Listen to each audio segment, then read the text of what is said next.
கோவிலில் வீற்றிருக்கும் அம்மனுக்கு மாதவிலக்கு நடப்பதும் அதையொட்டி பிரம்மாண்டமான சடங்குகள் நடப்பதும் ஒரு கோவிலில் வழக்கமாக உள்ளது. அது எங்கு என்றால் அசாம் மாநிலம் கவுஹாத்தியில் நீலாச்சல் மலைச்சரிவில் அமைந்துள்ள காமாக்யா சக்தி பீடத்தில்தான் இந்த சடங்குகள் நடக்கின்றன. இங்கு வருடம் ஒரு முறை பார்வதிக்கு மாதவிலக்கு பூஜை நடைபெறுகிறது. இது ஒரு யோனி பூஜை.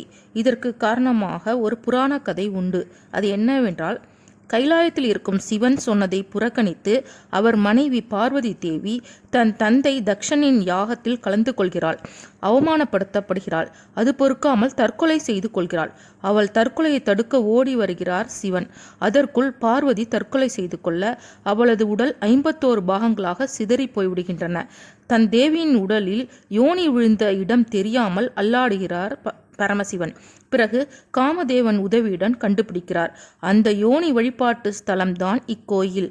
பார்வதியின் யோனி விழுந்த இந்த சக்தி பீடம்தான் இதர சக்தி பீடங்கள் அனைத்திற்கும் முதன்மையானது என்று புராணங்கள் போற்றுகின்றன. அதனால் அந்த யோனி மட்டுமே இங்கு வழிபடு கடவுள். இது கற்பாறையில் செதுக்கி வைக்கப்பட்டுள்ளது. ஆண்டுக்கு ஒரு முறை இந்த பெண்குறியில் மாதவிலக்கு ஏற்படுகிறது என்பது ஐதீகம். அப்போது 4 நாட்கள் உதிரப்போக்கு ஏற்படுகிறது என்றும் இதை மாதவிலக்கு என்று சொல்லாமல் வருஷ விளக்கு என்று கூற வேண்டும் என்று சொல்கிறார்கள்.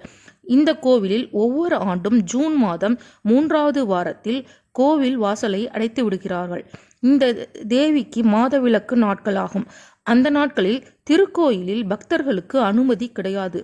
4 நாட்கள் முடித்த பிறகு மீண்டும் கோவில் வாசல் திறக்கப்படும். குறிப்பிட்ட அந்த நாட்களில் அம்மனை நீராட்டும் நீரில் சிவப்பு சாயத்தை கலக்கி இரத்தம் வழிவது போல் செய்கிறார்கள்.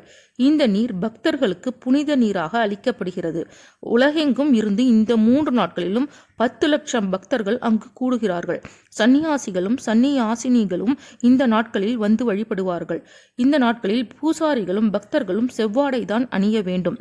இறைவி காமாக்யாவும் செவ்வாடை தான் அணிவிக்கப்படும். 3ஆம் நாள் அம்மனுக்கு சடங்கு செய்யப்பட்டு கழுவி நீராட்டி அதன் பிறகுதான் கோயில் கதவுகள் திறக்கப்படும். கோயில் கிணற்றின் மேல் சிவப்பு துணி போர்த்தப்படுகிறது. 4 நாட்கள் முடிந்ததும் நாடெங்கும் வந்திருந்த பக்தர்களுக்கு சிவப்பு துணியில் ஒரு பகுதி அல்லது ஒரு நூலிழை பிரசாதமாக அளிக்கப்படுகிறது. இது மாதாவின் மாதவிலக்கு இரத்தம் படிந்தது என்று கருதப்படுகிறது. இதை வாங்கி பூஜை செய்து வந்தால் நினைப்பதெல்லாம் நடக்கும் என்பது பக்தர்களின் நம்பிக்கை.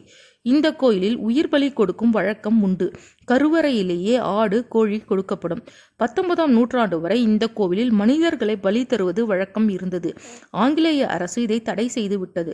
கேரளாவில் செங்கன்னூர் பகவதி அம்மனுக்கும் மாதம் மாதவிடாய் நாட்கள் அனுசரிக்கப்படுகிறது. நாகப்பட்டினத்தில் நீலாயதாட்சி என்னும் கோயில் அம்மனுக்கு ருது சாந்தி விழா நடப்பது உண்டு. மனிதன் தன்னுடைய உருவாகவே கடவுளை நினைத்து வழிபடுகிறான் என்ற அர்த்தமுள்ள இந்து மதம் புத்தகத்தில் கவியரசு கண்ணதாசன் கூறியிருப்பார். அதைத்தான் இந்த யோனி வழிபாடும் ருது பூஜைகளும் உணர்த்துகின்றன என்கிறார்கள் இந்து மத பக்தர்கள். மேலும் இதுபோல் செய்தியை தெரிந்து கொள்ள என்னுடைய சேனலை சப்ஸ்கிரைப் செய்யவும், பிடித்திருந்தால் லைக் செய்யவும், ஷேர் செய்யவும். தேங்க்யூ ஃபார் வாட்சிங்.